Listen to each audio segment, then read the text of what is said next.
Hey everybody, and welcome to Epic Everyday, our daily podcast for busy, overwhelmed Christians to move from franticity to freedom and enoughness and peace.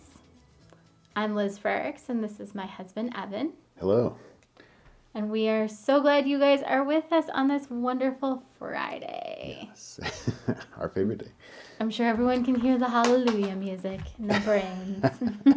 This week we have been continuing to work through the CSCs as usual. The CSCs are principles that we found that when we apply them, they actually do move us internally from that sense of overwhelm and stress and, insanity to being able to have that margin in the moment.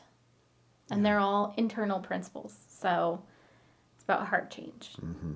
Even though heart change does result in circumstance change, it might, it's about the little things. Right. And it's not about controlling circumstances. It's about, handling them talking about differently. this week. Yeah. It's about surrender. So, and letting God be in control of what happens out there when you're guarding your heart and inviting Jesus in to be the boss there. Yes. Then the things going on around you, it's it's different. It's not frantic. It's not as dangerous anymore because you're not in control. Right. The pressure's off. This week we've been talking about surrender, about some of the barriers to surrendering, like not knowing where you're going to go from there and having, because if you surrender to someone else's will, you don't have control over where you're going and not necessarily wanting to trust anyone and having to trust, because surrender kind of necessitates trust. And then, yesterday we talked about why even bother to surrender. So today we thought we'd talk about some actual practical ways to surrender. Yeah, man, these are things we've done. We've incorporated them into our life, I think, for the most part. Just in case you guys weren't able to tune in yesterday, I will say real quick that one of the things we were talking about, which we like to term it the slipstream, but we also like to use our hose analogy to talk about it, is this idea that when we surrender to God, we're like a hose that is not all tied up in knots. And when we're stressed out and upset and trying to run our own lives, we are a hose that's tied up with knots and the water ain't flowing. Exactly. So, yeah. And the slipstream is kind of that I like to talk about from Finding Nemo, the turtles that jump into the ocean current. It's this idea that when we align with the way God's designed us to live, our lives to work, that we can go further with less energy and we go the places we actually want to get more quickly, all that kind of stuff. Yeah. When we talk about having more peace, that's also what we're talking about. The slipstream it's a more efficient way to live because it's in line with God's will and God's principles. I mean, He's designed us a certain way. He's designed us to be in relationship with Him. And when we're fighting against that, it's a really inefficient life. I mean, if we want a life full of purpose and meaning and productivity, then the Christian life is the only life that can fulfill that promise. Right. So practical ways to surrender. Yes. I would say the first step, I think, needs to be an honest self-examination of what you're already surrendered to. Yeah, that's because a good one. It's going to be hard to, or almost impossible to, because maybe some of the things we're talking about is like a new way to surrender to this or to that. But if there's not a good inventory of the what's happening right now, it's going to be hard to transition away from that, because it might even be some elusive reasoning within yourself. You may not understand why you're doing what you're doing. So there's I'm trying to think of ways to actually do that. But I think for the Lord to show you your heart. Yeah, pray for wisdom. I think examine what you're doing when you're stressed, when you get sad or angry or stressed. What do you do to try to make those feelings go away? And how do you spend your time? How do you spend your money? Yeah. Like, those are always red flags. If there's something in there, it's probably a couple years ago now, I got Rescue Time, which is an app on my phone that tells me how much time I spend playing different games or, reading fan fiction on the internet or checking our finances or whatever. And it was very eye-opening to go, whoa, I spend that much time doing that.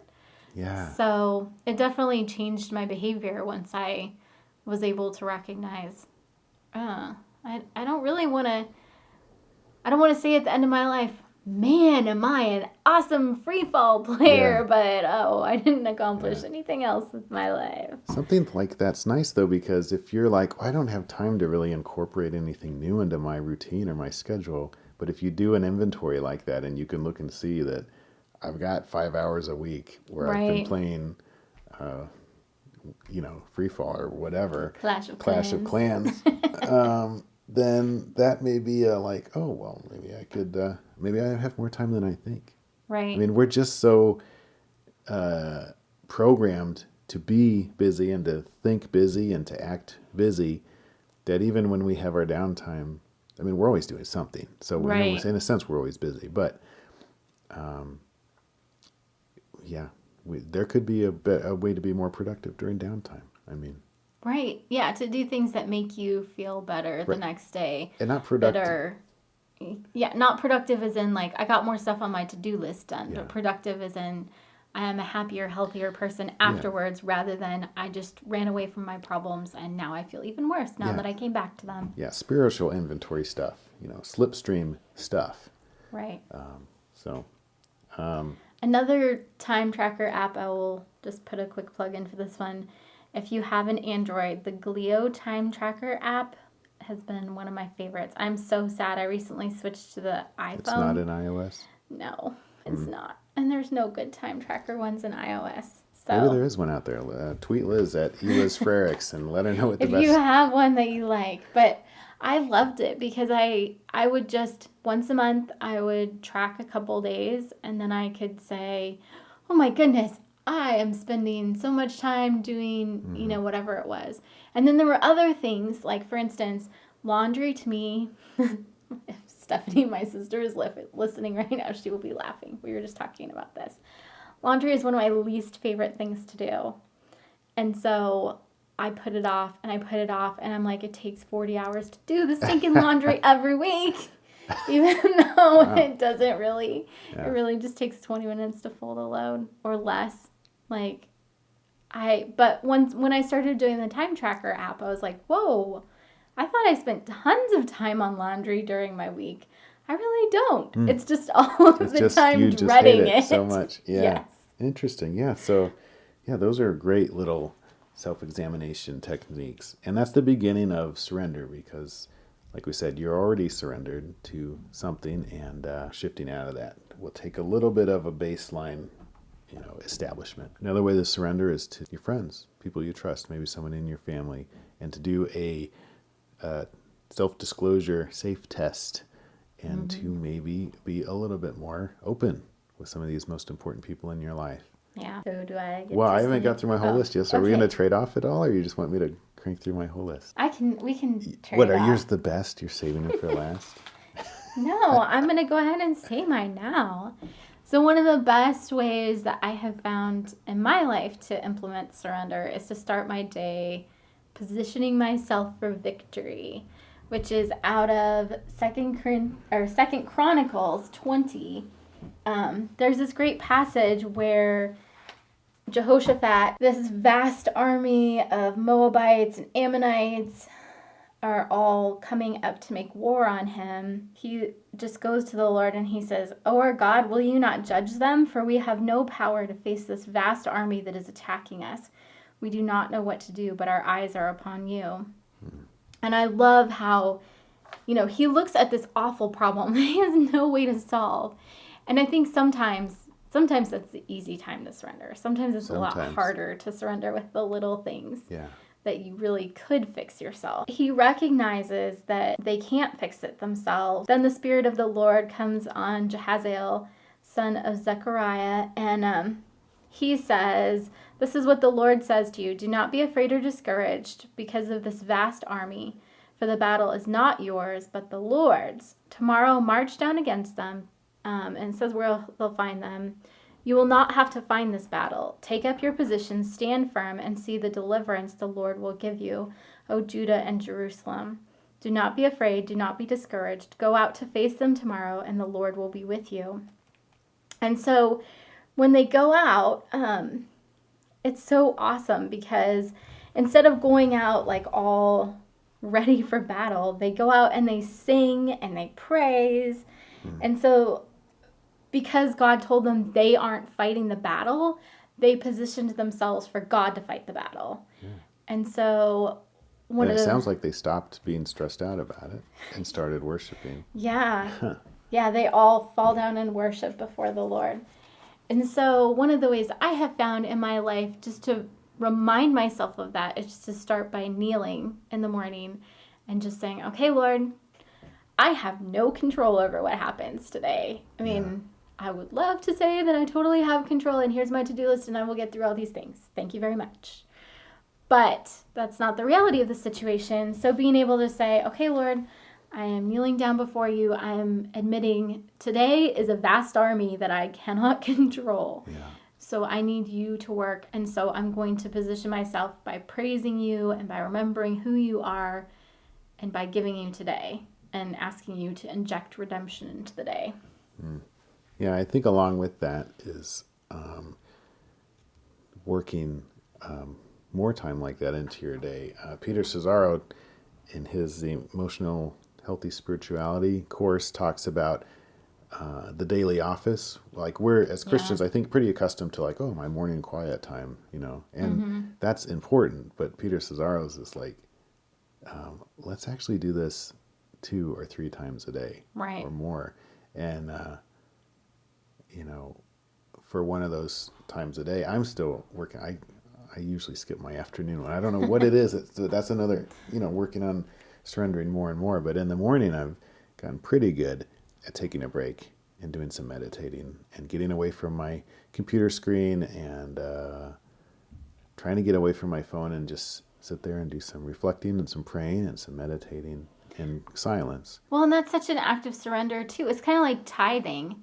When you give your money to the Lord and then you're like, okay, I'm going to trust you to pay the rest of the bills, God. Mm-hmm. Like when we proactively give our time to the Lord and say, I don't know how the rest of the day is going to go, at whatever point, if you do it a couple points in your day, you kind of have to just be like, okay, Lord, I'm giving this time to you and I'm trusting you to make up the difference. Yeah, and the nice thing about during the middle of the day is because it breaks up the day, and if it's getting frantic and crazy, and then you grind that all to a halt and just go to your prayer closet and sit in silence for a little while. Right. Like there's some decompression that's happening, and you're trusting God that when you come back to whatever it was that was so crazy. That some of the things we mentioned earlier in the week that are more practical stuff is EFT and EMDR and support groups. These are ways to surrender to the way that God designed the world to work, with community, changing the way you think. God says, renew your mind. And so this is once you've established that baseline and done some of those things we talked about earlier in this episode, these are some real practical ways. And it's going to involve getting help from other people to do all those things too. Right. You're not Although EFT is something you can do by yourself. It's not that hard, really.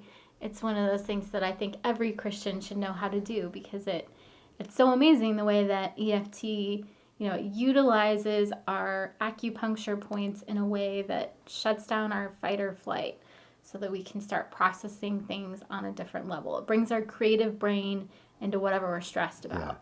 Yeah, and there's so much wrapped up with that. That's so cool. I mean, you mentioned acupressure and these different ways it fits into a lot of stuff we were talking about during our Worldview Week. Like if that sounds weird, you could go back and listen to those where it's just like there's so much in the slipstream, in God's world that is run by the rules that God has established that we're so kind of blind to. Our culture is like, forget about that. Pay attention to this. And we grow up, at least in the Western American culture that we're familiar with. It's a struggle to get out of that. The other 2 things I was going to mention really quickly is to focus on doing what is important versus getting caught up in the minutia. We talked about that earlier this week. And then to remember that we're doing this because of who you want to be. Like, I surrender to the Lord because of who I want to be. I want to be someone who is surrendered. And I want to be someone who's in the slipstream.